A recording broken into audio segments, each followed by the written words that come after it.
Okay, good morning, and I'll call to order the June 6th, 2022 regular meeting of the Haywood County Board of Commissioners. Our first order of business will be our Pledge of Allegiance, and then after that we'll have a moment of silence. I don't believe Pastor Joyce gotten here yet, so we'll just do a moment of silence after the Pledge of Allegiance. If everyone please stand for those two items.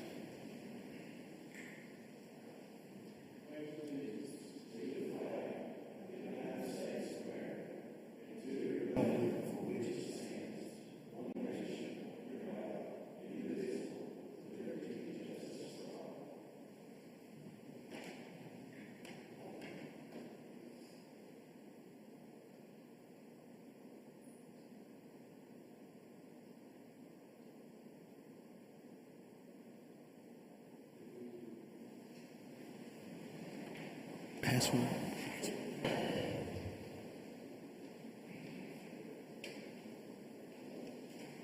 Okay, at this time we'll have a public hearing to rename the road name of Amity Lane in Waynesville, North Carolina to Windmill Lane. This is to comply with the address and road naming Ordinance Chapter 90.27 Section C of the E91 address. We have our address coordinator, Daniel Weemhoff, here. Is he here? Oh, I'm here. Oh, okay. Yeah.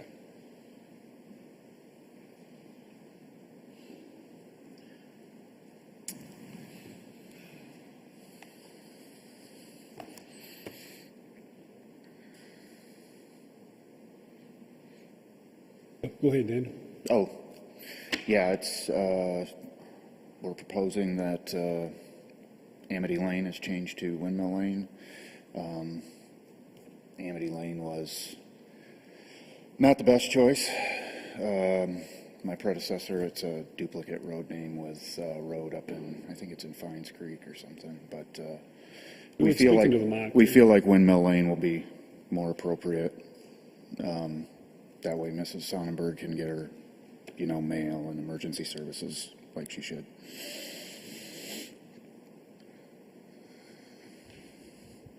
There's another road name in the county that's called Amity Road, I think. Yeah, it's okay. Jonathan Creek. And so there was issues with that address. If you made a call to that address, it would go to the address out in the other zip code. And there was problems with delivery of mail and things like that. So that's one of the reasons for the renaming of the lane. Okay. Thank you, Dan.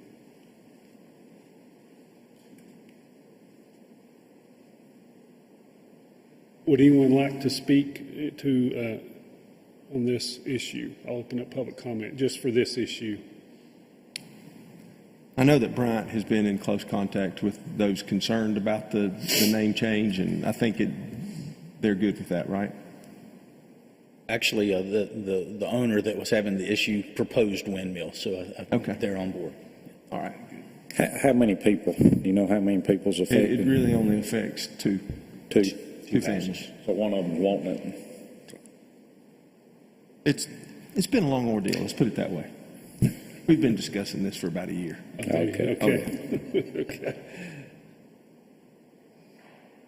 Okay. So would anyone like to speak to this issue? If not, I'll close the public hearing, and we'll vote on that next time, right, Tracy? This will be on the agenda next time to vote on. Okay. I'll move to public comment session. Please limit your comments to 3 minutes. Would anyone like to? I don't have anyone signed up, do we, Trace? Okay. Would anyone like to address the board this morning?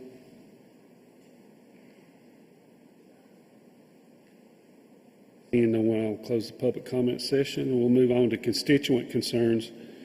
And at this time, Bryant, would you like to introduce our new HR director? Sure. Thank you, Mr. Chairman. Today with us we have Christy Fox. Actually, last Tuesday was her first day. She comes to us with over 20 years of experience in human resources. She has a BA from Maryville College in Maryville, Tennessee, and an MBA from Loyola University in Chicago.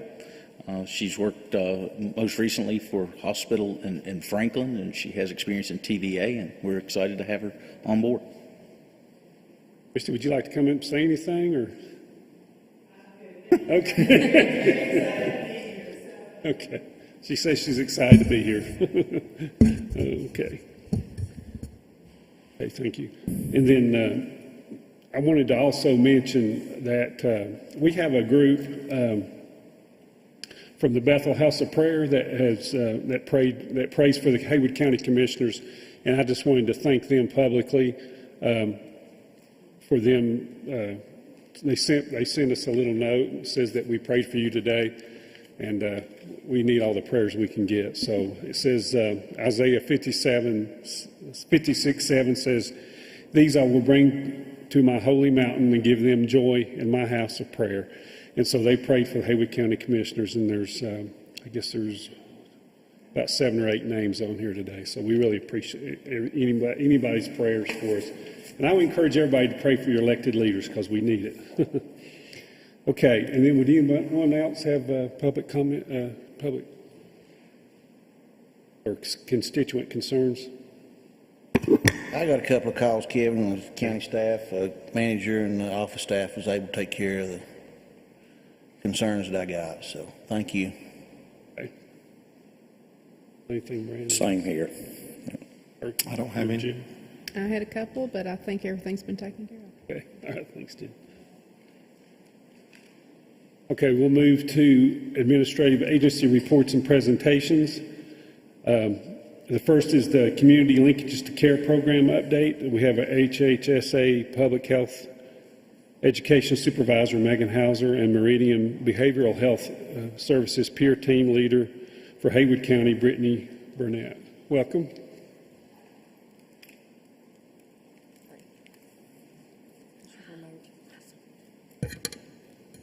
I didn't realize how short I am. Can they hear me? Can y'all hear me? Yeah, just make I'm sure just a very short person. That's okay. So I wanted to just thank our county commissioners for supporting this program. Investing in this program has invested in our community members that receive the service. So I just want to kind of explore and update you guys on who were we serving, what our goals were, what we were able to accomplish, and the numbers. Everybody likes numbers. So the goal for the program was to work with individuals who are either justice involved or have a substance use diagnosis. And our goal was to connect those individuals to resources and services, and collaborate with community partners to improve the coordination of care and provide timely support to individuals who have recently experienced an overdose. So what does that actually look like? So there's kind of 2 ways that we did this. One was individual outreach. We may have a referral or someone may approach us one-on-one. We spent a lot of time, or can spend a lot of time, building rapport and trust with an individual, letting them know that we're not here to judge, letting them know what to expect from services, explore their needs and what their goals are, and then based on what they share, connecting them to those services and resources. And then assisting in navigating and understanding those options and what to expect. I think what we do is we can kind of underestimate the complexity of receiving services. Some places need an ID, some places need proof of income, insurance, not insurance. And I think it can be really overwhelming for folks. So we've been really able to walk with that person and guide them through all of those services. The other thing is assisting with follow-up and follow-through. So appointment reminders, transportation, and other barriers. Transportation's been the most common barrier. It's been really helpful that our transit system is as built up as it has become over the years, and that we've been able to have bus passes for folks. And then we also have group outreach. So this is just us existing in the community, letting people know that we are here. And we do a skill focus group at Bethel House every week. So I go there and teach coping skills to folks that might not be getting services anywhere else. We have staff located at the Open Door food truck every day, helping distribute food as well as connecting with folks. We do jail visits and follow-up after release for folks that need that or want that. And then care bag distribution. And the care bags also really help us build that relationship and let the folks that we're outreaching to know that we see them and know that they have things that they need that we take for granted. And then training and collaboration with other agencies. That has been something that I've really enjoyed about doing this program. Is there are a lot of people and programs that want to help folks that are struggling with addiction or getting out of jail. And it is kind of being able to connect and work as a team in a community, and being able to have that run smoothly has been really great to see. So here are some things that are in our care bags. Hygiene products, Narcan, eyeglasses, feminine hygiene, socks, gloves, hand warmers, food, sunblock, dental care supplies, planners. The interesting thing is, when we were kind of creating, like, what will we want in a care bag is, again, like, what do we take for granted that we actually need every day that someone might not have? So, for example, someone wanted eyeglasses because they wanted to be able to read their Bible, or wanted to help be able to, like, fill out resumes. And so we were able to get some eyeglasses to kind of keep on hand for folks. The planners are, again, to help keep track of appointments. If you don't have a phone, it's really easy not to know, like, what date it is, what time is it, like, keep track of your appointments. And then also sunblock. If we have folks that are outside all day and they're going to get sunburned, and it's not going to feel great. It's not going to feel great if they're going to a job interview or, trying to engage in a support group. And then the other one that's been really helpful is phones. If a person doesn't have a phone, it is a huge barrier. A lot of appointments are doing things over the phone because of COVID. The appointment reminders over the phone, scheduling is over the phone. We had someone who had an appointment and they left a domestic violence situation, and so the other person had the phone. And if it hadn't been for our presence, like at the Bethel House, to be able to, like, find that person and know, like, where they were, I was able to reschedule that and make sure that they got transportation. So that's been a really helpful game changer. So this is from March 2021 to March 2022. So this is the type of services we provided. This is data on an individual person. So we did 41 education sessions. So that might be educating on a sign of an overdose, Narcan use. It could be like coping skills, education about what programs and resources are out there. 14 case management sessions. And those are going to be helping someone get food stamps or helping someone get into treatment, housing, you name it. 16 care bag distributions and 20 housing focus sessions. And then the linkages, so these are connections to other services. So we connected 77 people to either substance use or mental health or both. They're often together unless it's a treatment center. 16 individuals got connected to medicated assisted treatment, and 13 individuals got connected to other support groups. So our referral sources, we had 114 total referrals, and 89 of those were a successful contact. That's a really high number, especially if you're thinking about someone who, again, may be unhoused, doesn't have a phone, and that, I think, is being able to have the time to really seek folks out, having a presence in the community, and being able to work with folks and them know, like, hey, I know you're looking for so-and-so if we have a release, and being able to connect that way. 37 of those referrals were post-overdose. 27 were from my company, Meridian. 22 were from the jail. 20 were from Bethel House. 4 were from probation, and 4 was from the Harm Reduction Coalition. So who did we actually serve? So 25 of the 37 post-overdose we served. We connected with and connected them to some support. 63 were justice involved. That might be they were in jail, released from jail, or on probation. And I have data specifically to Meridian because I have access to the records. So these numbers aren't limited to other programs like other agencies. So of those 89, we got 47 who attended their assessments and got established at Meridian. 28 engaged in further Meridian services, so medicated assisted treatment, substance abuse intensive outpatient, and our recovery education center. So what I have learned during this is that there are many services and agencies wanting to help, but for someone who might be experiencing significant stress or homelessness, seeking out and engaging in those services can be really overwhelming.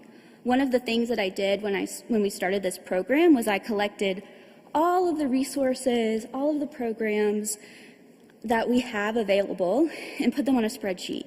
And just doing that was really overwhelming for me, who's done this for a really long time, because we also wanted to do the details, right? So what are some of the expectations of this program? Again, like, what are the details of what does this person need to present to get that started? And a lot of times it gets really complicated. So they might need their ID and they don't have an ID yet. They might need proof of income and they don't have an income. And so we have to figure out, what paperwork to show that. And so having that ahead of time to be able to help prepare them makes a really big difference. And having someone walk alongside them and again, help navigate the complexity of services has made an impact, really encouraging the person. Even in my own agency, sometimes things fall through the cracks.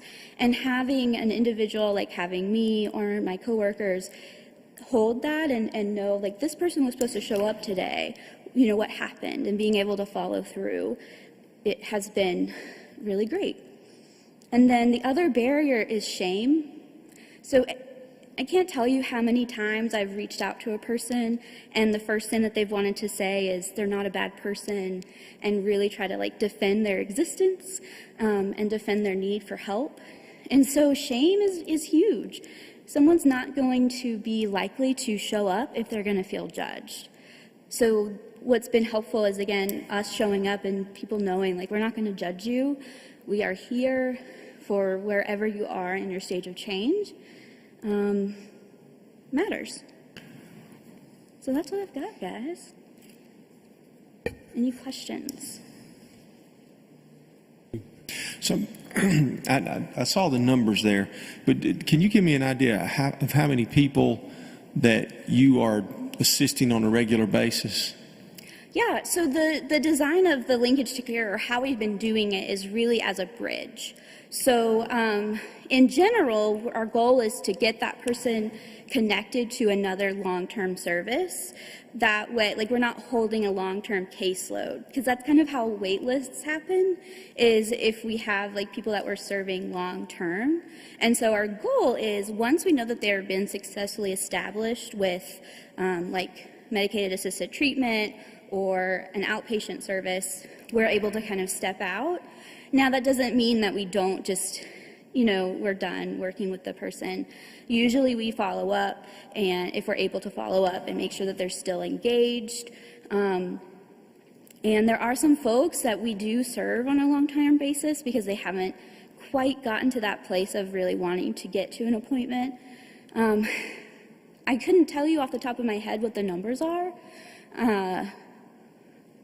Yeah, I could look though, and I could send you the numbers for sure. So where are you on site actually? So my office is at the Meridian on Walnut, but we are community-based, so we are anywhere we need to be. Okay. And so if someone's looking for you, most likely, where is that be, besides Meridian? So the Bethel House and Open Door. Penelope is at the Open Door for lunch almost every day, and I try to go to the Bethel House at least once or twice a week, if not more. Okay. And they communicate with you too, the folks at the Bethel House, if someone's in need of something. How many folks do you see resisting help? That know you're there but just don't want to participate? I haven't really found someone that necessarily outright resists help. I think that we've had folks that are struggling to feel like I think they might think that we're going to pressure them into being a certain way.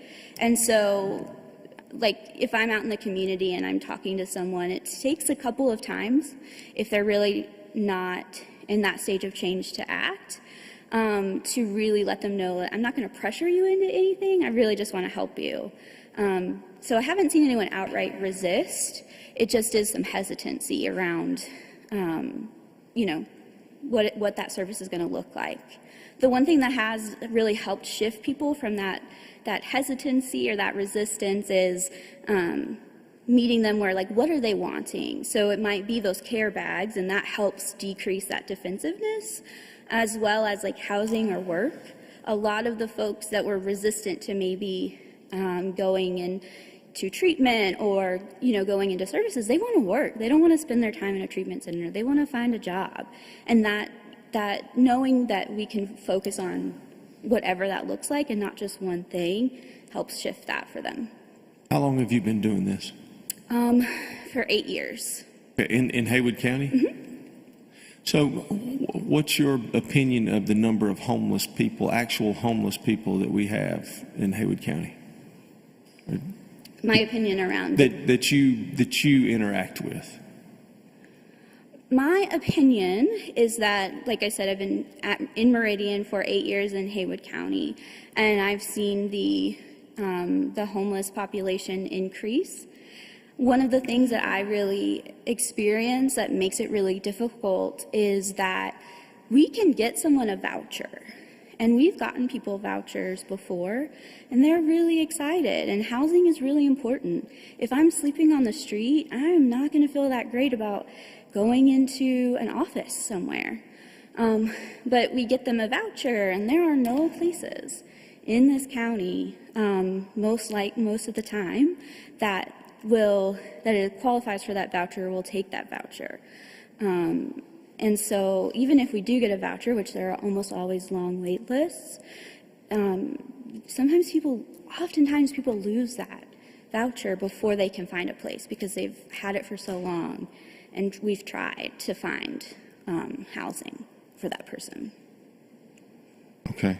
So, there are jobs available out there for people. I mean, you go down any street and you see that there's employment available. So, and do you help these folks gain employment? And when you do, what is the likelihood of them continuing employment? Yeah, we absolutely help people gain employment. One of the programs that Meridian has is focused on employment as well. They don't have to just be in that program to help get employment, but that is something that exists. And they absolutely are likely to show up and go to work. And even if they do get a job, they cannot afford, they're not going to be able to afford what we're renting for right now. And I think that makes it challenging to keep a job. If, again, we're sleeping outside and we're not being able to keep up with what time it is, if we don't have a phone, if we're having to move to where we're staying, and it's hard to show up to work. Just being really true. If I've had a hard night and I'm going to go to work tomorrow, I might want to call in, but I also have the resource to be able to do that. So I think the people want to work, and I see folks show up and apply and all those, but the reality is that is not going to create housing for them. They will not be able to afford housing in Haywood County. Can you give an idea of the percentage of the folks that you assist that have mental health issues? Everyone that we assist either has mental health or substance use diagnosis. On your data sheet, 114 referrals, and you had 89 successful contacts. Did those 25 people just dropped out? They didn't follow up on their end? We may not have been able to reach them or find them. So again, if they are unhoused and we don't know like generally where they're at, we may not have been able to find them that way. So that's usually that's the gap really, is that we could not find them. Okay. And I noticed you say that justice was involved in 63 of those cases. Was this, I know I see you've got 22 jail contacts, but could you expand on that 63 number that justice was involved? Yeah, so what we count as justice involved is, has that person recently been incarcerated, so either in jail or prison, or are they involved in probation? So it really is valuable if we're able to help someone not get violated on their probation and help assist them in doing those things that are expected of them. So those are the kind of what makes up that 63. Do you work closely with probation officers, and you have a relationship there to kind of help navigate through with these folks? There are some employees that have a better relationship with probation officers than I do. There's been some change in staff with the folks that I've had a direct contact with, but Meridian in general does have a really good relationship with probation, and we get a lot of referrals from them for other programs as well. That was one of the questions I had. Where do your referrals typically come from? So they... Oh, that's Owen. So the post-overdose referrals are sheriff reports. So the sheriff sends us anytime they've had to go to a scene where there has been an overdose. And also Meridian will send referrals to within the agency. Jail, so we might have some of the jail staff reach out to us and send a referral that way, and we can meet with the person while they're at the jail.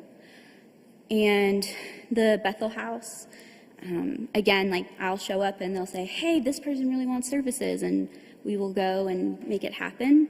And some are self-referrals. We have flyers, we've advertised that we are here, and so some people just show up or call us. So that's kind of the general. We can also receive referrals from anyone. It's not like there's limited of who we can, but those have been the most common ones. I think that speaking for the community, I know that this continues to be of great concern to the residents that live here, and how we help these folks with a good end result. And I appreciate your passion, and I see that you smile and you believe very much in what you do. But I think as residents of Haywood County, we're looking for results to this instead of a continual, revolving door. These numbers seem to be growing. I know there's great concern in the community. So tell me what percentage of the folks that you deal with you feel like have had a positive end result, that are not a blanket statement, but just contributing. They're working, they're housed somewhere. Do you have any numbers on that? I mean, are we seeing the same people cycle back through again, and maybe those numbers are growing, or are we actually making a difference? That's a really great question. So what I will say is, I'm going to have to reframe my brain to answer your question, because to me, if someone's engaging in services, that is a positive result. And the reality is that many of these programs are not going to be like 1 week and they're done. These are long programs to engage in. And so For example, substance abuse intensive outpatient, if we get them connected, I'm not going to be able to tell you if they graduated. Like, I imagine that would be what you would want to hear, right, is a graduation number, which is someone who's been able to spend, I believe, 11 weeks going to 3 days a week of class and staying sober during that time. That's 11 weeks, so I wouldn't be able to, like, give you that number until that referral has gone through for 11 weeks. The other thing is that some of these programs are going to be long-term. I go to therapy off and on, so it's not like I can say, woo, we did therapy, check mark. I have seen folks gain employment. I've seen folks gain housing. I cannot give you a number today, but I would love to give you a number. We have systems to track things like that. But I am seeing positive growth. And again, these folks are also our community members, and I think healthy community members in a whole is a healthy Haywood. So. And I appreciate your answer on that. I think that we are given numbers of, we're given hard numbers on, the number of people in incarceration and overdose and use of Narcan, but we're never able to get the numbers on the other end. Can you give me just a little bit more information about the voucher, how that works, where they would use that voucher, and what the amount of the voucher is? Sure. So what I will also say is the other thing about not getting the numbers on the other end, like the overdoses and things like that, is if I don't see them again, that might be a success. Like, they're sober, they have a job, they're done with me. Mm-hmm. So that might also be why, we're not getting that long-term data, because they're like, I've got this. So that could be a positive outcome. But so there are different vouchers. We've got our Mountain Projects vouchers, which are the most common ones. And I believe, I could not tell you how much Mountain Projects is offering right now. It just reopened. And then we also have permanent supported housing, which is through VIA. And that one, I believe, is $8.95. I would definitely want to recheck that, and I don't want to misspeak, but I believe it's $8.95 right now.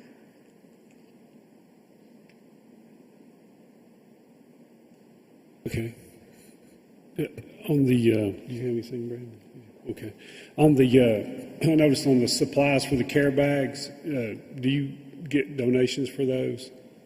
How do you purchase those? I guess I'm just wondering if this would be a good time for you to put a call out if you need organizations or, like civic groups or churches to donate these items. Presently, we get these items through the grant that funds linkage to care. Okay. But thank you for thinking of that. Okay, all righty.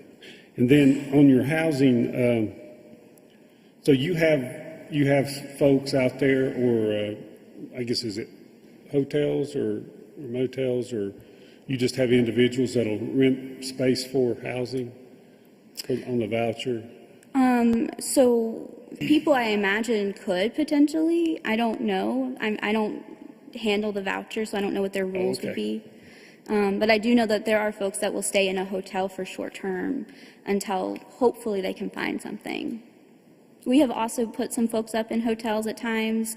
We had some folks that had a job interview and did not want to be sleeping outside before the job interview, so we, helped them in a hotel so they could be refreshed and shower and get a job the next day. So, or help them kind of stay outside of an environment that might be triggering long enough to get into like ADACT or somewhere like that, which is a detox and rehab.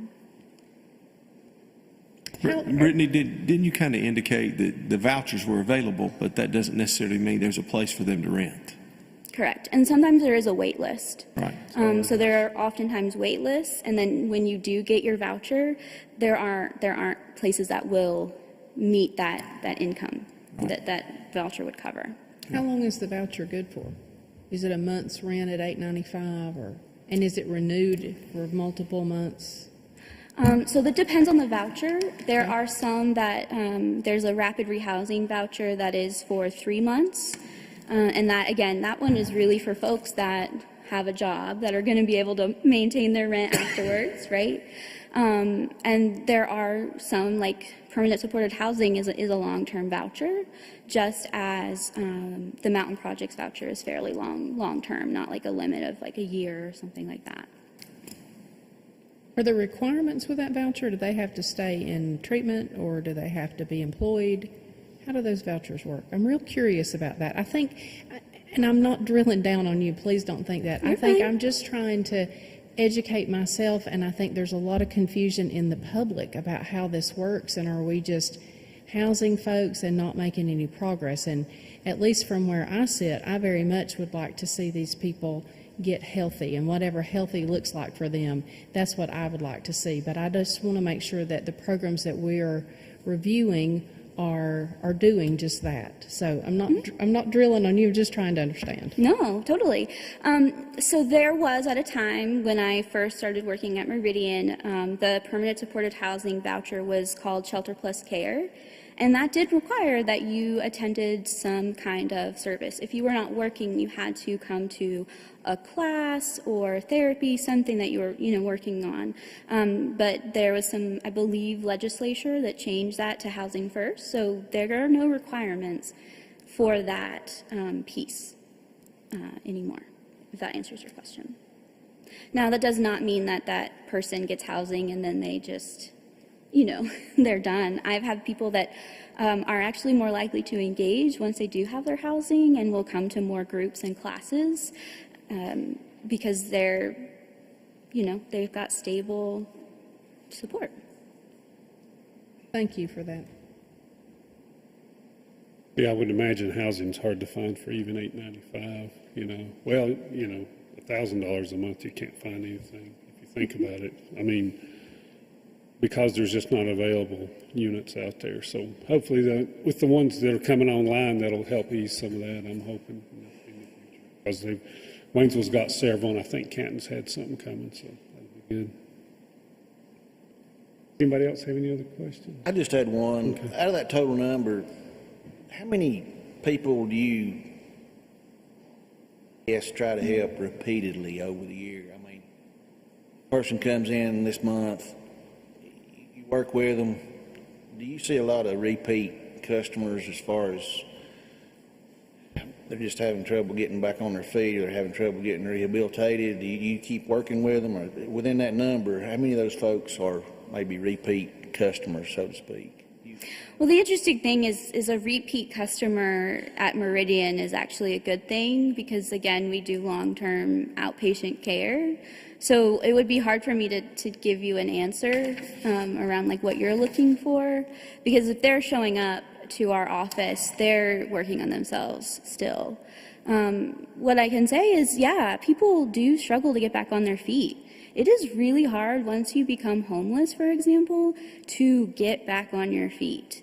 If you do not have a car, and you want to have a job, if you're not staying at Pathways or somewhere in town to be able to walk, it's really hard. It limits your availability to where you can access that employment or that care. So, yeah, I see folks that do struggle and can, most of the time what I will say is that we've gotten someone really, really close to like getting into a rehab facility or getting into, housing or something like that. And then there are things that within our system that make that not happen. So, and that really is discouraging, and that can often trigger someone to kind of want to give up. I know, I remember the young lady that came and spoke to us about a year ago. She had had trouble and kept trying, finally got over the hump, and she's completely, back. And she came and presented here in front of the commissioners, and it was a success story. She had gained employment, got off of the problems she had, and she is moving on with life. So that's the goal, I'm sure, and that puts a smile on your face and see somebody that finally gets over that hump where they can afford housing and get a car and assimilate back to what we might consider a normal life. So appreciate y'all working, trying to attain that goal for these folks. Yeah, absolutely. I have one more question. One That's thing totally you said, fine. Kirk had asked about folks being resistant to help, and you said that you felt like sometimes they were resistant to help because they were expecting you you wanted them to be a certain way.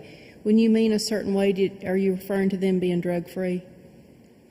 I think, sure, that they, like, if you have someone who's been using a substance and they think that you're going to tell them right now, immediately stop using that substance, they're not going to want to show up for an assessment. The goal is recovery and sobriety, absolutely, but I'm not going to, like, push that time for them. Like, you have a week or you have 6 months to be sober, we're not going to support you.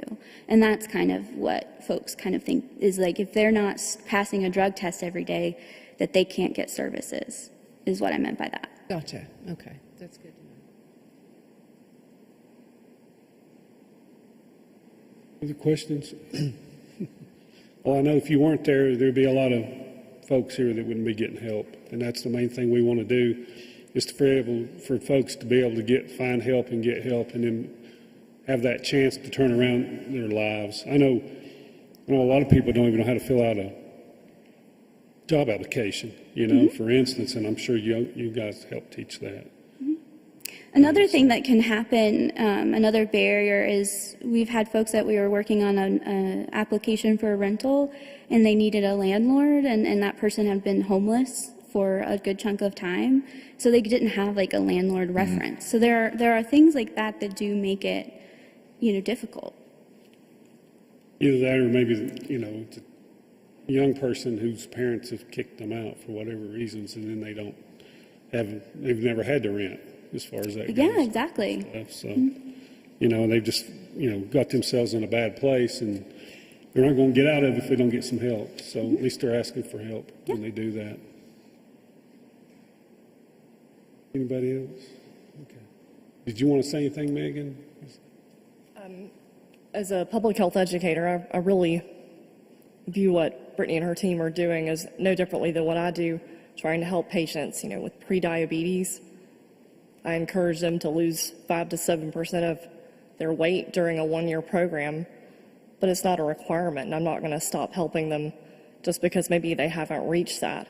And it's a chronic relapsing condition, much the same as a substance use disorder, so trying to really view it in that way and just give people whatever they need to hopefully be a little healthier that day, and then just taking it day by day. All right, thank you. Thank y'all. So this is just a report, if you will. So appreciate y'all coming out this morning. Thank you.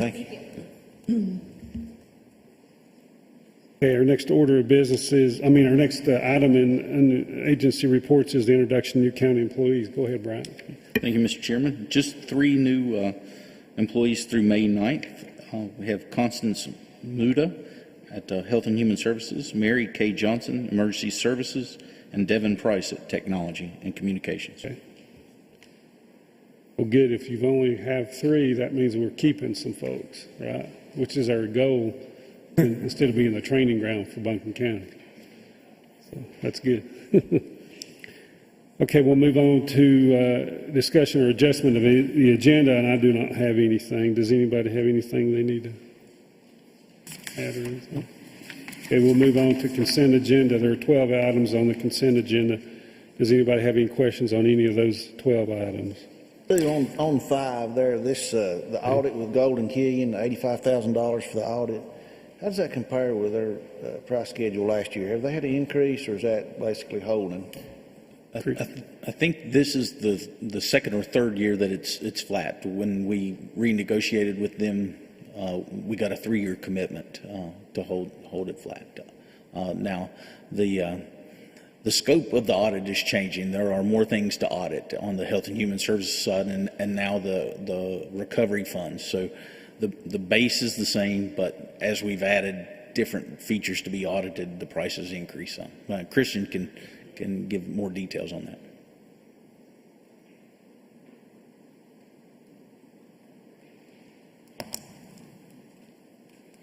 Just as Bryant said, the base charge of the audit is the same. They're going to hold that flat for 3 years. This is number 2 of 3 years. As there are more programs to audit, HHSA, all the different various forms of COVID funds, the ARP funds, the overall price will increase based on when they assess the dollars received. Then they'll decide how many programs they have to do a full audit and how deep of an audit they have to do. With the ARPA funds, they'll have to do a pretty deep audit. So that will be an increased cost overall, but the base fee is not changing. Thank you. I know some of the nonprofits in the county, the cost of an audit is kind of eye-popping. And, you know, it can become cumbersome to some of these nonprofits that just operate on a shoestring budget. Yeah. And so it's, I guess, some kids need to think about being a CPA. Yes, and I will say there's not a lot of firms that like to do nonprofits and government services because they don't make as much as they do from private businesses. So. Thank you. Any other questions on the consent agenda? Not a question, but maybe a comment. I know on number 9, we're increasing that $900,000 for the TDA. That's pretty huge there. I thought that was worthy of noting. I mean, that's almost another $1 million that we're having to increase that. So it's a good sign, bringing a lot of money into Haywood County. Very good, yeah. One other comment on item number 3, up in the threshold from $30,000 to $50,000 on the service threshold. That does have oversight. Well, I see on the agenda the Minnie Brooks Act. Guidance on that. Comment. Oh, I'm wearing you out this morning. I'm sorry. The purpose of increasing the threshold is to put the state more in line with the federal requirements. We will have to actually accept this resolution every year. The intent of implementing this resolution at this time is if we don't increase our service threshold to $50,000, we will have to take our audit services for the ARPA portion, we will have to take those out to bid, and it's, you know, pretty late in the game to be bidding fiscal year 22 audit services. So that was the intent, is to bring everything more in line so that it's consistent across the board with local, state, and federal. Okay. Yeah. That explains it. That's my question. Thank you. You're welcome. Anybody have any other questions? I know there's a lot of items on here this morning.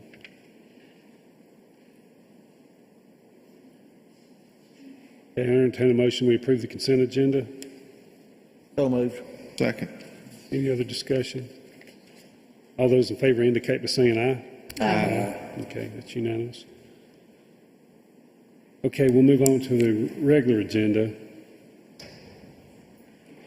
And item number 1 is to request approval of a resolution on statewide workforce board realignment. And we have our Southwest Commission Workforce Development Director, David Garrett, here this morning. Welcome, Dave.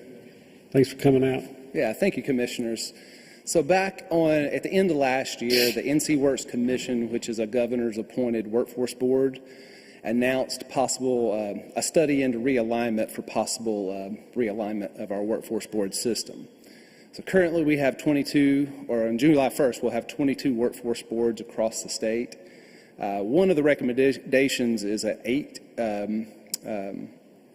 workforce boards in a prosperity zone. That would take local control and say so from our 7-county region away from us. And so back on March, our board, we adopted a resolution against any realignment of our 7-county consortium. And so some of the reasons for realignment or the announcement of the study was that we have 6 single-county workforce boards across the state. Some feel that they're not aligned with their economic zones or their council of governments. Fortunately for us, we are aligned. We're aligned with the Southwestern Commission and the 7 counties, Haywood, Cherokee, Clay, Graham, Jackson, Macon, and Swain counties, and also the Mountain West Partnership. So we adopted that resolution against any realignment of our 7-county workforce board, and I'm here today to ask the Haywood Commission to adopt this resolution. Have any questions? Do you have an opinion on this, Bryant? I support the Southwest Commission's approach. David has talked with Mr. Garrett more than I have, but it seems like this. Do you have an opinion on it? Can you put that on the record? Yeah.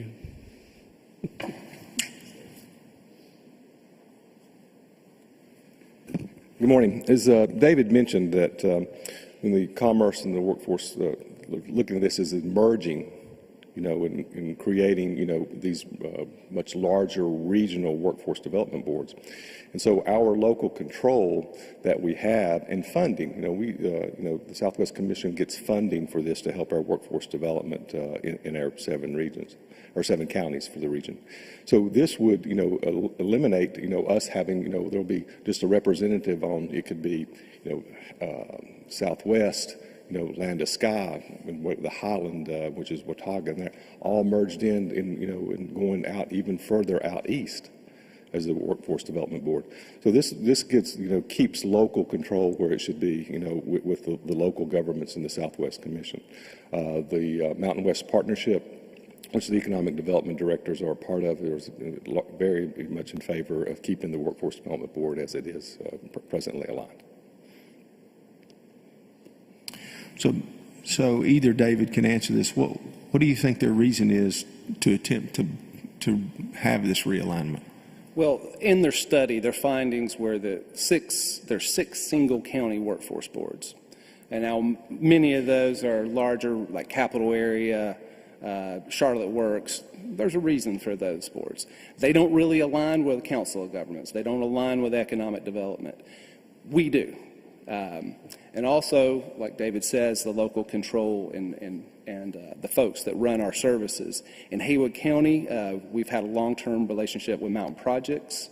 So we hire, they're able to, through our funding, to hire someone that serves the folks of Haywood County for our adult and dislocated worker services. We've been, Haywood Schools has been a service provider since 1982.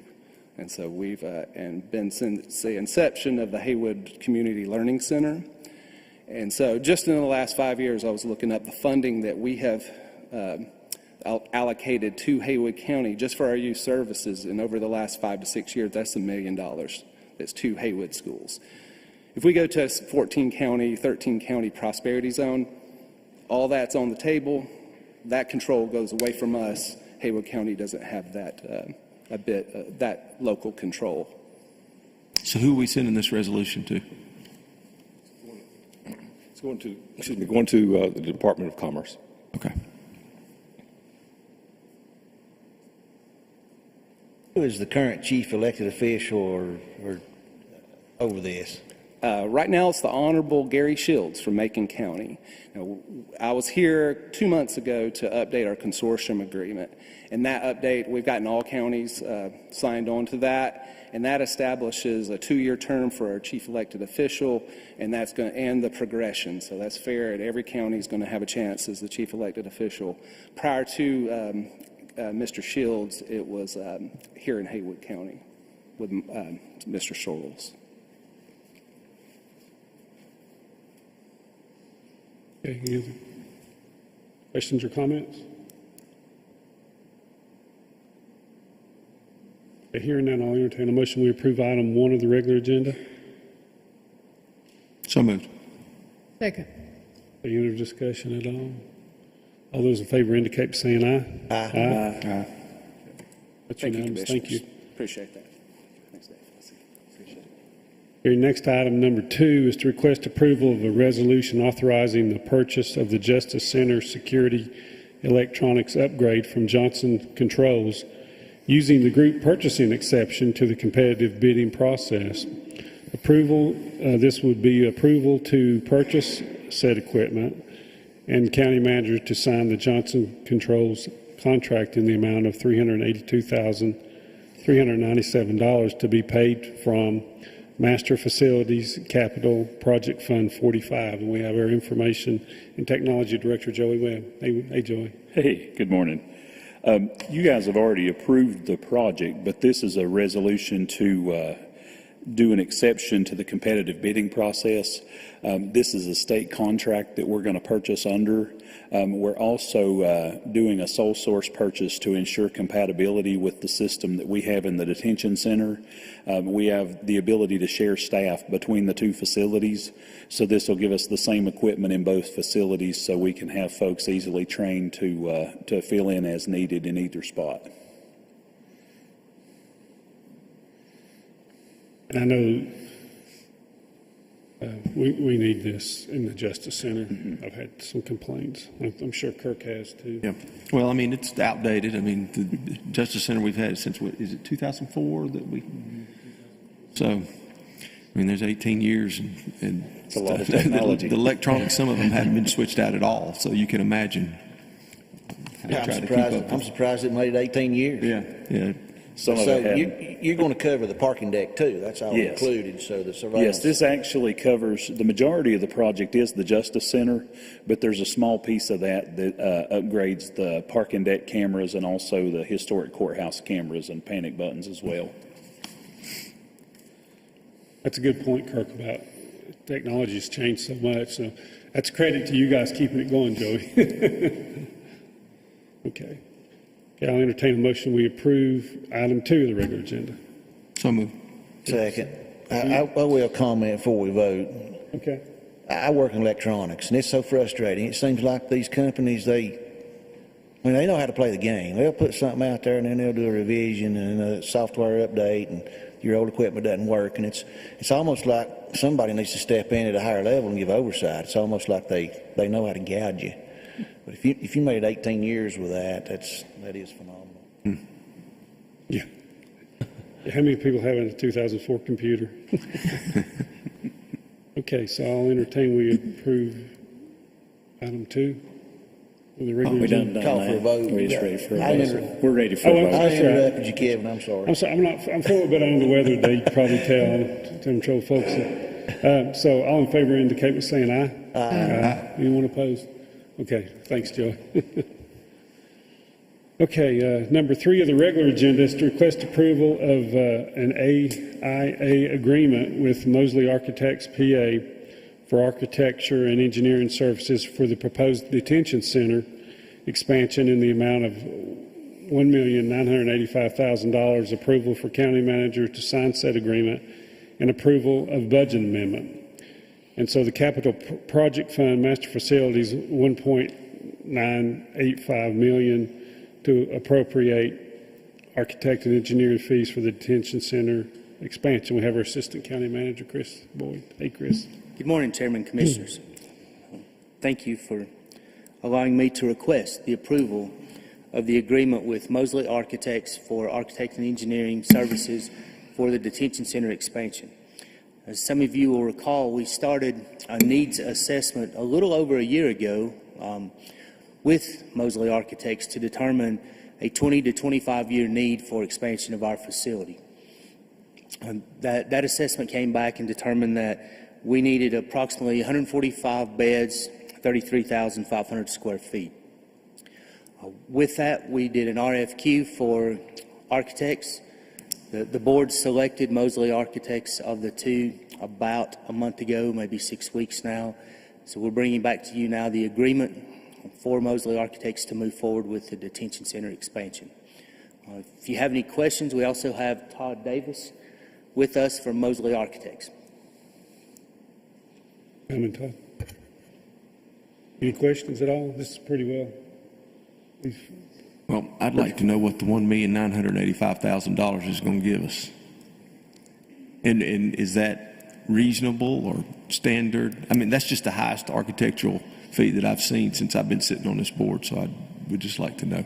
Well, let's be clear, that's up to 1.985. Okay. The overall, I'll let Todd speak in just a moment, but the overall projected cost of this is a $20 million cost. We've discussed that over several months. There's about 1.6, 1.7 million of cost escalation built into that, as we're likely 12 months from bidding this project, going through design and approvals from the state jail commission. So we've built some extra cost into it. So that's an up to number, depending on what those final bids come in as. We're projecting right now $425 a square foot for construction of this. That's based on some other projects that's recently been bid around the state. But How I'll much? certainly allow, What was that square foot? What was that projection on the square footage? 425. 425.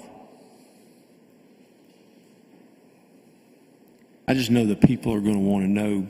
I mean, we're paying fees before we ever get anything out of the ground, and they're going to say, you know, that we take a beating for something like that. So it needs to be asked at least. Right, and that's an understandable question.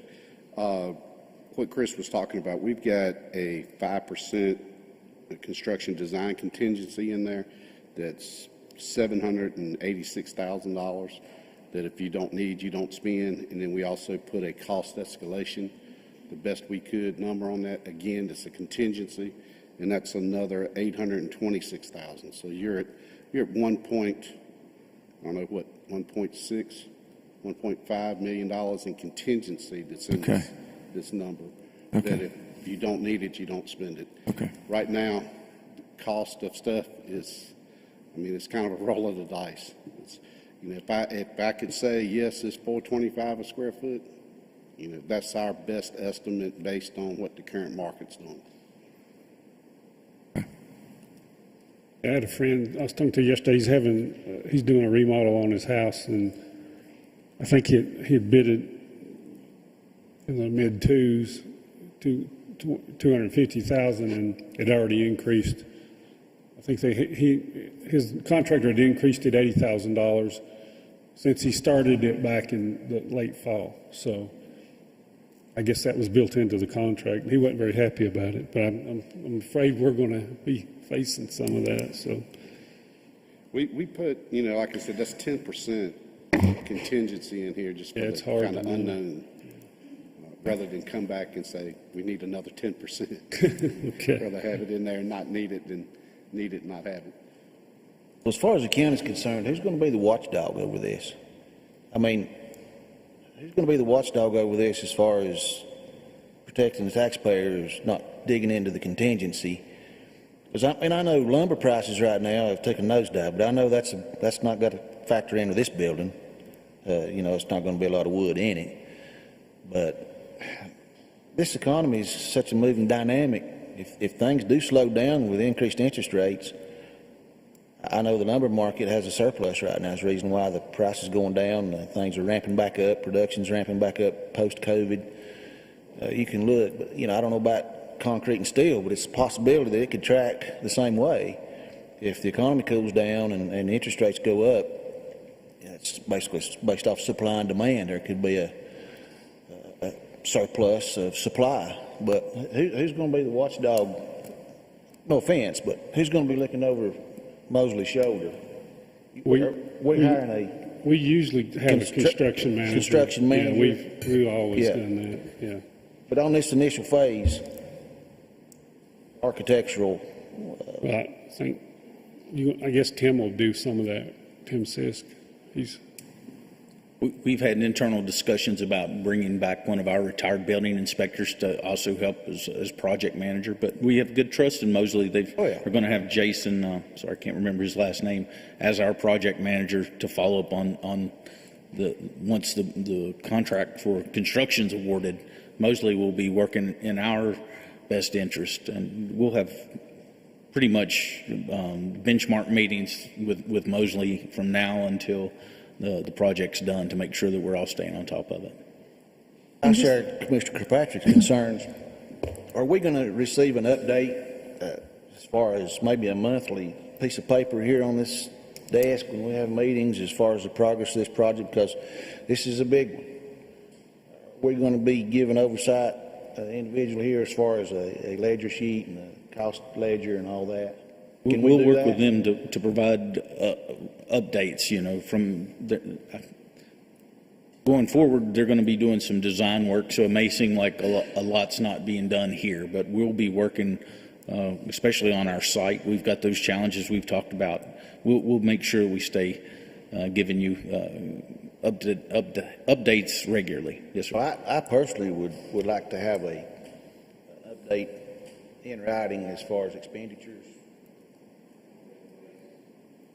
I don't know about the other folks here, but I would. If that happen, I'd appreciate it. And just to verify, the project manager is going to remain on site. He's not going to come back and forth. I think there was a conversation when you guys made your presentation that he would be here, correct? Project manager every day. Jason, wasn't that his name? Jason Hopkins is our design project manager. Okay. But during construction, we're here twice a month. Okay. Not every day. We offer that every day. Just don't know that you need to spend that. I mean, that's an enhanced CA service. We had a real hurdle. I mean, we had to, since I've been seated, moving from do we even need the facility to yes, we need the facility, but now I agree with we need to be very cautious and oversight because it's a tremendous amount. And, the word recession is getting thrown around in the national news, and I agree that's going to definitely drive the market, and it's going to probably drive it down. So ideally, like with COVID, I know you guys had a project that came in well under budget. It would be nice if we could see that here as well. Yeah, that was a shock. We wasn't expecting it, but it was a We want happy you. shock. We want you to be used to coming in under budget, especially on our project. I think you have your project manager, we'll have ours. Yes, sir. Yeah, I mean, that's what, he's talking about his guy there. Yeah, but we'll have somebody. We'll have as somebody well. there, the retired building inspector, which is a great idea. Mhm. Do that. So And then we'll have somebody looking out for Haywood County's tax. During the design phases, we've got schematic design, design development, and construction documents. And at the end of each phase, we'll do another third-party estimate to try to, as the project is developed more, so hopefully these numbers can come in a little bit more. The more as we get developed, and the board will be shared those numbers at each one of those milestones.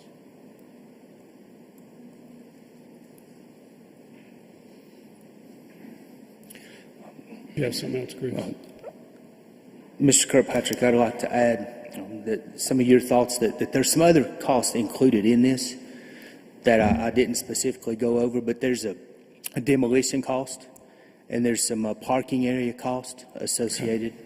There is also some cost in there for a little bit of remodel to the existing facility, especially the control room. Mm-hmm. So it's not all inclusive of just the new construction. There's some other things there that would be really nice to complete while we're under construction. So it's a variety of things. Okay. Thank you. I know we've been on this a couple of years, and we've had meetings and architectural presentations, and we chose you, and it's not something that's just take lightly. I can say that all the commissioners here have been diligent about this for some time, and I know, contrary to some people's comments, it's just we have been on this. A lot of times the public don't exactly know everything, but a lot of misinformation has been floated out there. And so, part of it. Any other questions or comments? Okay, I'll entertain a motion. We approve item 3 of the regular agenda. So moved. Second. Any other discussion at all? All those in favor indicate by saying aye. Aye. Anyone opposed? Okay, it's unanimous. Thank you, Chris. Appreciate you being here.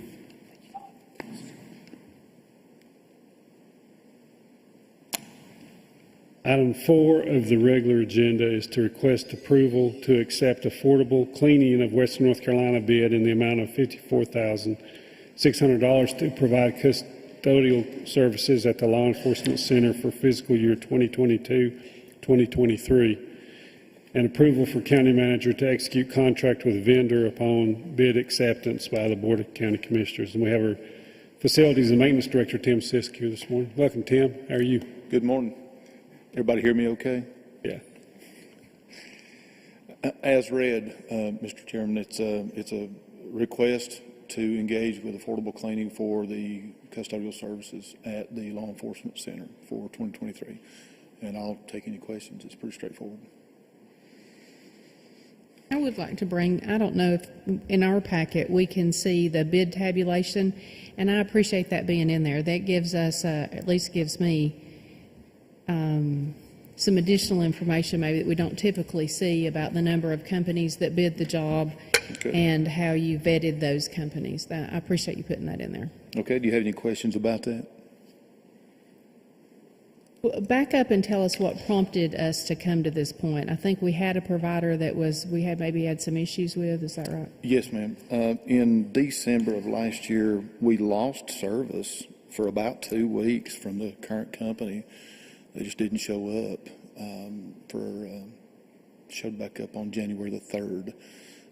Miss Robin Green and myself then sent them a certified letter letting them know of their breach of contract and started seeking a new contractor at that point. They also failed to notify myself or Miss Green. There was just nobody doing the job for 2 weeks? Nobody doing the job yet. Chief Haynes was able to take some trustees out of detention and kind of hit the high spots. We couldn't staff it. We were left without any resource at all. So that's what prompted this whole thing.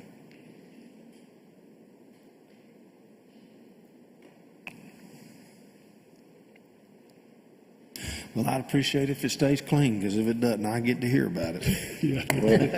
Well, we are definitely trying to get there, for sure. And keep the air conditioning and the heating working too. They call me up there. We're working really hard on that too. You don't give it the white glove treatment, do you? No. And so we'll contract with this company for a year? 1 year, yes, ma'am. Okay. I get the upset judge treatment. Get up here right now. I want you to know what the temperature is in this courtroom. I can say it get pretty hot in there at times. It's tough to cool a great big building, I'll be honest with you. Yeah.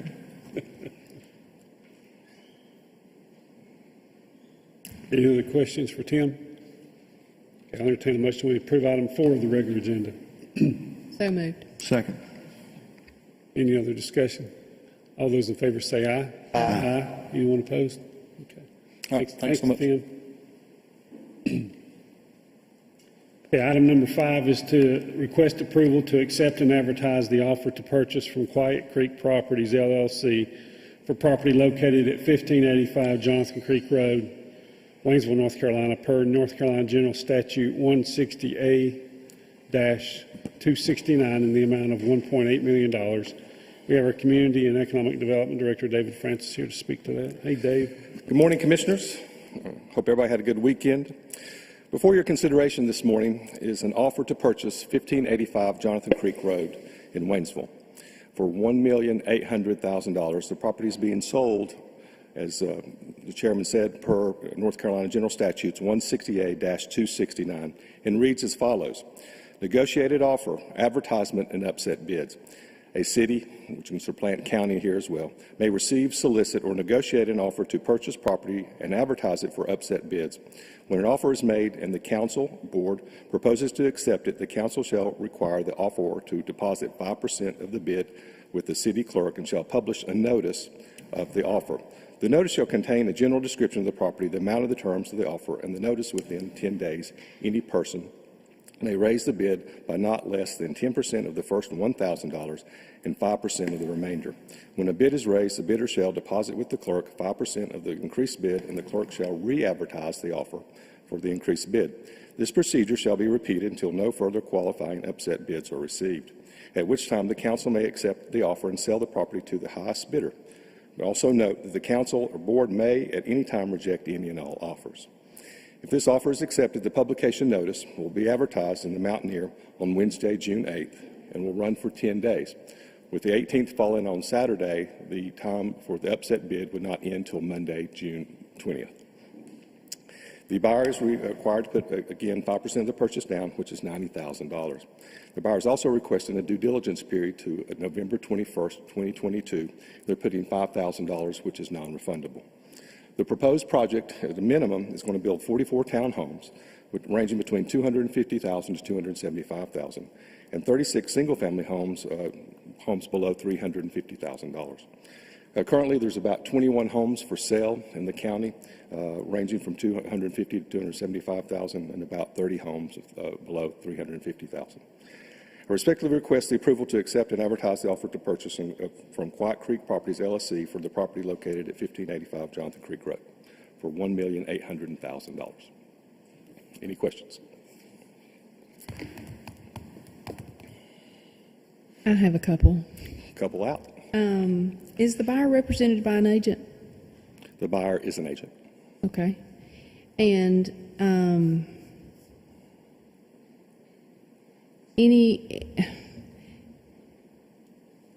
this is just an opinion. Okay. The due diligence period is really close to the closing date, and it's extended out for several months.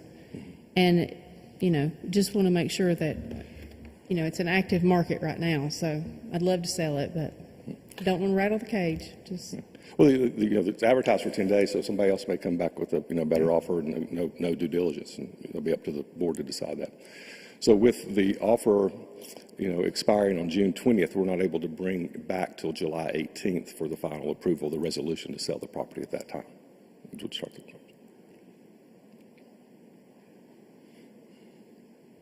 We under any legal obligation after that due diligence period to accept that bid, even if after that someone comes up and the upset bid is final, it's closed after that 10-day due diligence period?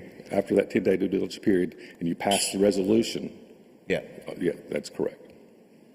So you're doing the best, you're going to do the best you can to advertise this in the Mountaineer, or are you going to use any other avenues to advertise it as far as for the upset bid process? It'll be posted on our website. On the website and the Mountaineer? Yes. Mm-hmm. Has to be posted with general circulation.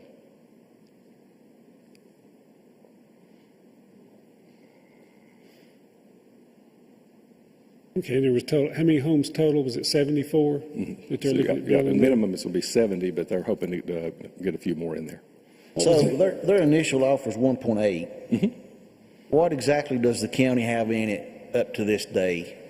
I know we went ahead and did the fill, got it shovel ready. We've tried to market it. I mean, we could probably go on for 10 minutes, maybe longer, talking about people who have been interested in it, spent hours and hours of staff time, and get right down to the last 11th hour, and the ball gets dropped. And we've had high hopes for.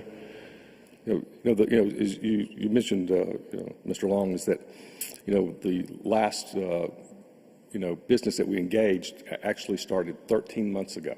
Yeah. Just 13 months ago, started the initial conversations and working, to this point. This is the third inquiry, from a developer for the property. And the property has, has, as you know, some of it's in the floodplain, as you mentioned, that we took, the majority of the property out. But there's also 6 acres there that is in the floodway that cannot be developed. So your question is that the county has about $1,583,000 in the property. 1.583. Yes, sir. So let me tag on to something you said, and just so I can have peace about it. Okay. This is the third inquiry by a developer. Mm-hmm. We have $5,000 due diligence, which is our money, just to explain that, which is the county's money to keep whether they go to closing or not. That's correct. But that's $5,000 against a bid of $1.8 million, and we're taking our property off the market for several months for $5,000. Mm-hmm.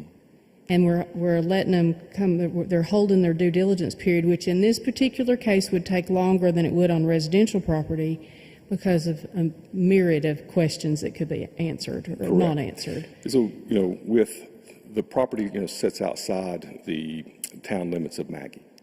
Okay? Sure. So, but the Maggie Valley, supplies the sewer.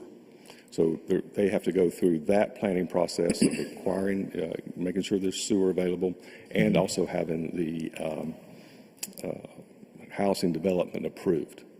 And so this due diligence period was based on, what their requirements were in the timeline from the town of Maggie, not from what the county's restrictions were at that point. Yeah, I guess I see it from both sides. I'm just a little concerned that the due diligence is a little low against the purchase price and the length of the due diligence period. That, not trying to renegotiate it or reinvent the wheel, but that would be my only concern about it. I think we've all in agreement that we'd love to see that property sold. It's great that it could be used for housing. Certainly puts us in a position of getting all of our money back and a few coins to pocket. So all of that is good, but if I was going to raise anything because they have to get funding and all the other things, that $5,000 on a $1.8 million purchase for an extended due diligence period like that, to me seems a little low, just to be clear. The good thing about the funding is it is an all-cash offer. That's promising. So we don't have to worry about any financial institutions there. So that's a good thing. That would be my only concern, is that period is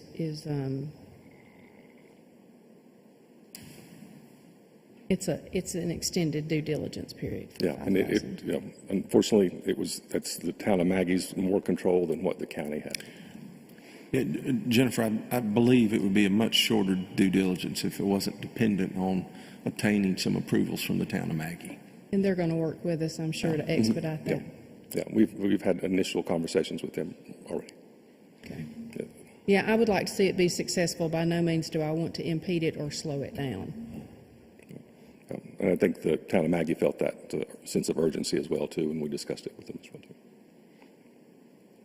Okay, well, this is meeting a big need in the county, and the taxpayers are getting their money back on the property with some, so that's great. And and that is a lot, that is a lot of money for them to, just kind of, if they don't do a good due diligence period. If I was spending that kind of money, I would want a long one too, I think. Yeah. And stuff. I definitely would as well, too. But you're right. I mean, by the time it'd be July 18th before we can approve. Mm-hmm. Yeah, because that's the other thing, because we didn't have that meeting in, the first meeting in July, so everything kept going back further and further. Yeah, I'm excited. I'd like to see it move forward. No, I will say this issue was here when I was elected, and we had high hopes for job development. But boy, the dynamics changed in just a few short months, and the workforce, people having trouble getting, highly skilled workforce in place, and then funding. Gosh, we had high hopes for that. Things change just a few months. I mean, we're going into a whole different phase that no one really could probably have predicted. 2 years ago, you probably wouldn't have predicted what we're having. Businesses, people trying to start up businesses with the runaway inflation the way it is right now. I mean, things change. When you mentioned when we first started this, we were looking for business to go down there, and with the pandemic, everything sort of got out of balance in a major way. Housing's, I've got 2 employers now who are begging for housing, that they will purchase housing and rent back to their employees because it's that dire. And employers who are handing out gas cards just to make sure, with the incredible amount of the way gas has risen over the last few months, that the employees have a way, to offset some of that. So, it's, fundamentally, I'm worried about the change that has happened. And, Mr. Kirkpatrick and I sit on the TDA board, and we hear, 1,444 homes are now in short-term rental. And how many of those were long-term rental before? It just really changed a lot. And there's, our unemployment for April, we have 123 people on unemployment right now. It's a staggering low number. But they don't, there's long-term rentals are very hard to come by. If you look over here at Select Homes, there's hardly anything there. 3-bedroom, 2-bath, $1,600 a month the last time I looked over there. So Haywood County's become very cost burden, for affordable housing. In this range of $250,000 to $275,000, I know that, somebody may say that we need more, and we're working with more. We've got a great week ahead of us here in the county. We're working with some folks coming that we're going to hopefully be able to provide some more affordable housing. So, this is, one of the steps that we struggle with this big of a decision, to do this. We all wanted the business there, but when, as Mr. Long's saying, things have changed, and now housing is more important and more paramount right now. And then because folks cannot keep their workers here, and that's what this is one of the things that when we tried to do this, was to address the situation with selling the property here. Another thing, I mean, it gets it back on the tax books. It's been just sitting down there so many years, and now then this would get it back on the tax books. Mm-hmm. Yeah, and then if that that builds out just an estimate, there, even though this is more than a full price offer, it's roughly about $100,000 a year in taxes as well too, back to the county as well too. So. Yeah, it's what you got to remember. Not only are we getting our money back, which is a huge concern of mine for quite some time, we're actually going to pocket a few coins, as Miss Beth said, but getting that $100,000 extra dollars as well. I mean, you got to look at that too. I mean, because that's going to be continuing on and probably grow as well. So I think it's a win-win to get it. As Mr. Long said, when I was elected in 2016, I was more concerned about bringing some plan or something in to where people would have a job, and that has shifted. It seems like the focus is more toward the housing now. I think that's probably our biggest issue, as our biggest issue was before. So I think it's a win-win to get our money back, pocket a little, and then gain as the years go on. And affordable housing, which when I first saw that, I thought, well, that's not too affordable. But as my daughter's been looking for a place, because I hadn't had to do that in quite some time, you see that it probably is affordable in today's market because everything's just skyrocketed. So, again, I think it's a win-win, and I'm happy to finally see us moving forward with something because, as Mr. Long said, that property's sitting down there for quite some time and not gaining anything from it. So I'm glad to see it. Can I say one thing to keep us all out of trouble? We are not pocketing any coins. The county would be making a profit on this piece of property. I started that, and I'll just be real clear about it. You think getting it shovel ready, getting that? I mean, that was a deal maker for this proposal. If we hadn't filled that in, this probably wouldn't even be an option today. No, and it would be a different kind of house going in there as well. Yeah. It'd have to be raised, whatever the basic flood elevation is, and that's, somebody else's, you'd have to raise those houses above that. Everything's sitting on stilts, the HVAC and things like that. So. Yeah.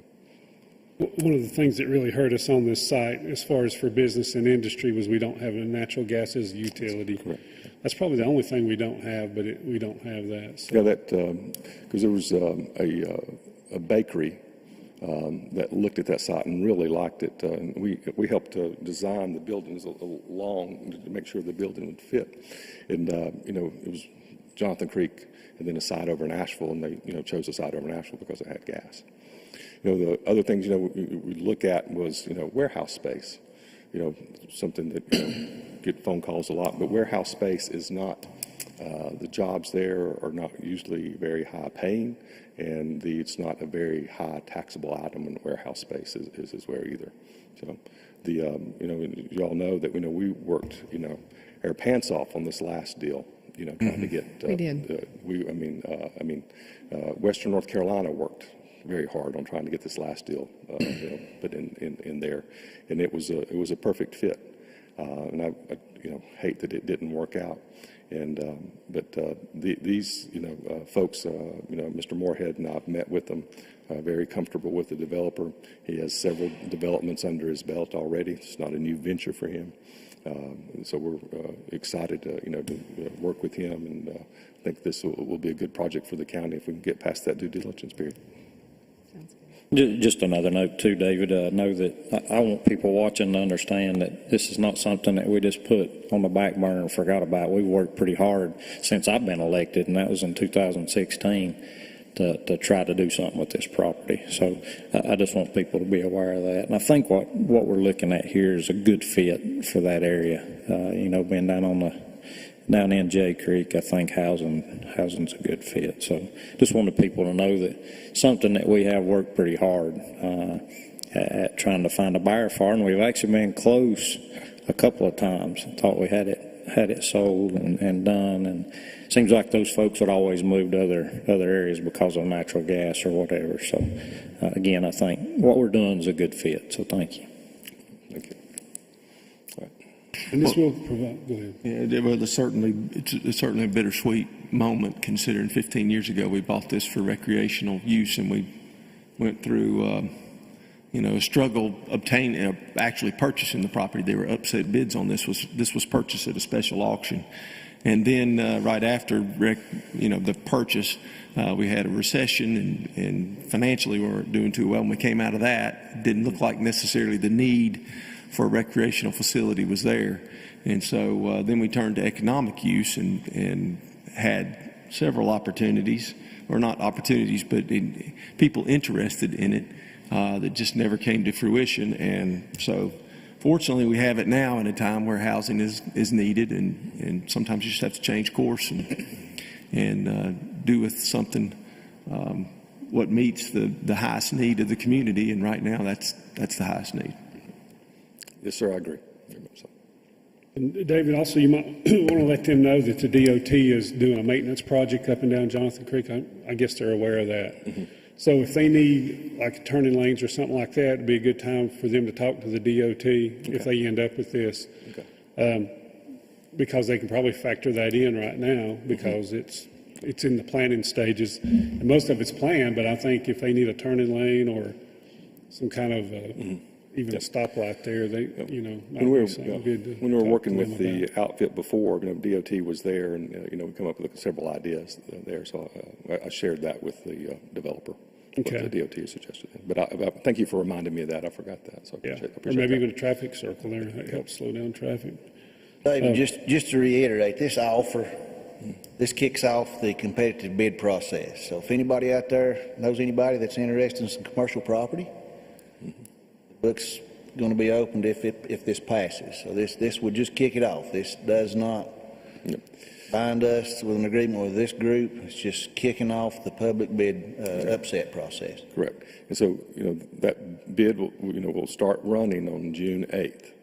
It'll close out on June 20th at 5 o'clock. Because the 10 days, again, 10 days would have been Saturday the 18th. So when it falls on a Saturday, you move it to the first working day. So it'll close at June 5th at 5 o'clock.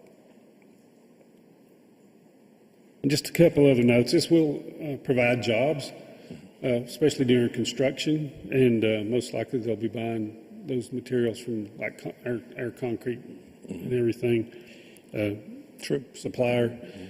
And then also it's a 4-lane highway that this borders, so I don't want to hear anything about traffic. So it seems like that's always the big thing that's brought up. But we have a 4-lane highway there, so it couldn't be in a better place to be able to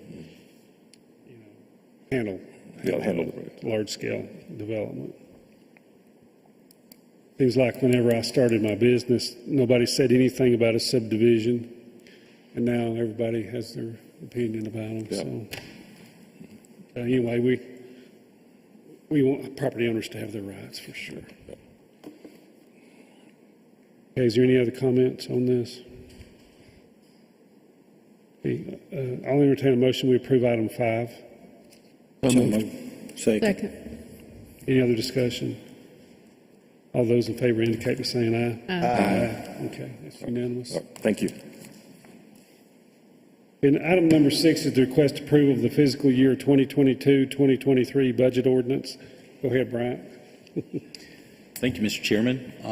The ordinance you have in front of you really represents the same presentation you saw on May 16th and May 31st.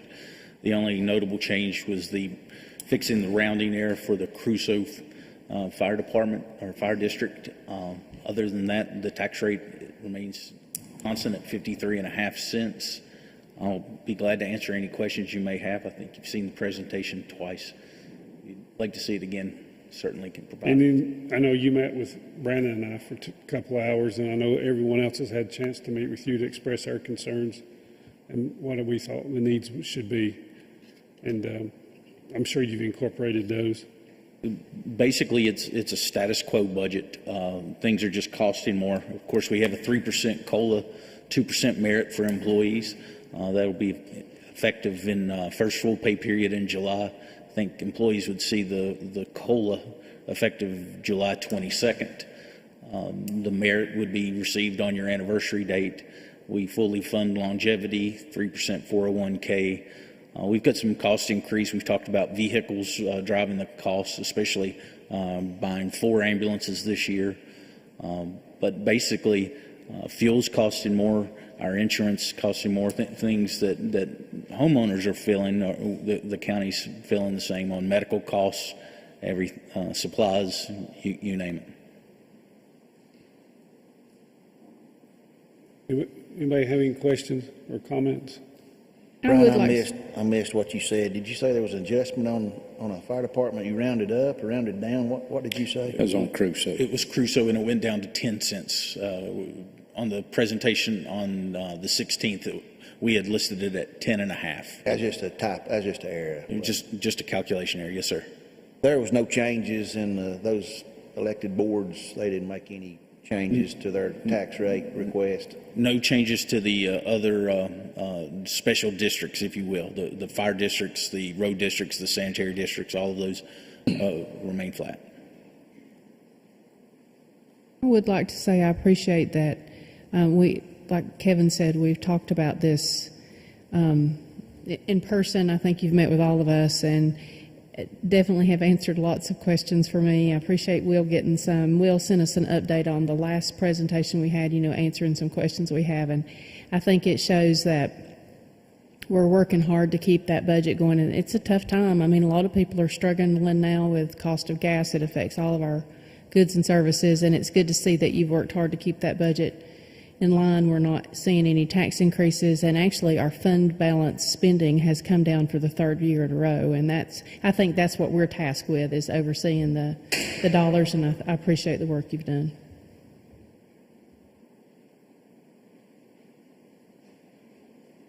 Any other comments?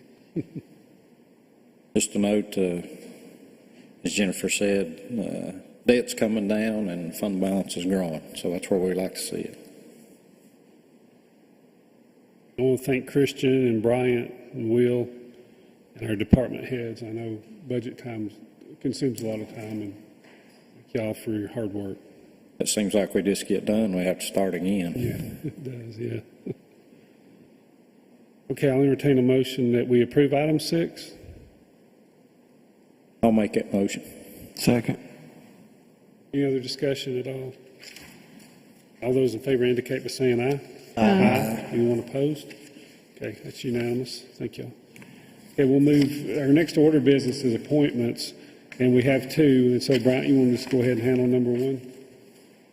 Sure. The first, Mr. Chairman, is the appointment of Ryan Newell to a 3-year term on the Recreation Advisory Board. I think it's came from the advisory board that they've requested that the board approve the appointment of Mr. Newell to the board. He's selected on his passion for recreation and desire to give back to the community. Okay. Any questions or comments for Brian? Okay, can we have a motion to approve item 1 of appointments? So moved. Is there a second? Second. All those in favor say aye. Aye. Anyone opposed? Okay. Number 2, Brian? Number 2 is an appointment of Gina Muskie to the Haywood County Adult Care Home Advisory Committee. for an initial 1-year term and the reappointment of Carol Venus for a second 3-year term. We've received notice from Anna Rogers, who is our ombudsman, that the state has approved the appointment of both of those individuals. Okay. And we thank those individuals for serving this on this board. Okay. Any questions for Bryant? Okay, I'll entertain a motion. We approve item 2 of appointments. So moved. Second. All those in favor say aye. Aye. Aye. Okay. Anyone opposed? Okay, before we adjourn, we don't have a closed session today. We'll be holding a public hearing at a regular meeting on June 20th at 5:30 to receive comments concerning proposed amendments to 6 ordinances. The county's going through a comprehensive review and update of ordinances, so there will be a number of these hearings throughout the year, and this is the first round that is ready. Public notice of the hearing will be published this Wednesday, June the 8th. Redline versions of the ordinance will be posted on the same day on the county website, with hard copies available in the administrative office behind this courtroom and at the public library. Again, any public comments regarding these revisions will be accepted by the public hearing on June 20th, and those comments will be taken into consideration prior to the adoption of revised ordinances. And I know we're having to do this because the state has changed, I guess they've changed some laws, and we need to come into compliance with them. That's one of the reasons that we're doing it. Did you want to make any comments, Brian? Frank isn't here, right? Other than it's an ongoing process. I think my first week here in 2018, both Tracy and Candy talked about this being a priority. So pandemic and flood has sort of changed our focus, but we're able to get back to it and get a lot of them updated. Most are not, I would say, not material, just cleaning up, if you will. And so nothing that should be a curveball for anybody.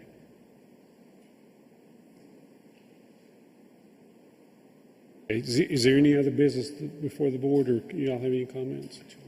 No, just a comment I made. I think the first year I sat through a budget process, you know, we got hit with some unexpected expenses, came in just before the ink was dry, really, on our budget. It cost us about anywhere from $2 to $4 million, if I remember, on insurance costs. But I appreciate all the department heads being here today. You know, you're the kind of the watchdog over your department. And as I said, the first time I was on a budget, just because we budgeted, doesn't mean you have to spend it. Be conservative with your spending. I forget a guy I went to church with. He worked for the DOT, and some of you may remember this.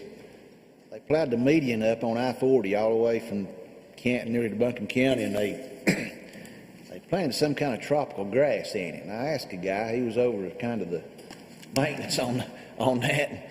He said, "Oh, this is a silver bullet." He said, "This grass will grow right up under the guardrail. It creates a mat. We won't ever have to bush hog. We won't ever have to pay a contractor to mow this ever again. This is going to save the taxpayers, hundreds of thousands." And I said, "Well, excuse me, but," I said, "you said it was a tropical grass?" I said, "Do you know how cold it gets around here?" "Well," he said, "they budgeted the funds in Raleigh," and he said, "We got to spend it or we'll lose it." So I remember I was working in Asheville at the time. They planted that grass, and it was beautiful. Until that winter, and it came a really hard freeze. And next spring, it didn't grow back. You may remember that. I mean, it was kind of an embarrassment. It's kind of a running joke where I worked, but just because it's budgeted, you don't have to spend it, okay? Especially if it's on something that stupid. So appreciate all the departments head here. Some of them's already left, but that's my spiel on the budget before we adjourn. Any other comments? I entertain a motion. We adjourn. So moved. Second. Second. All those in favor say aye. Aye. Okay, we're adjourned. Thank you.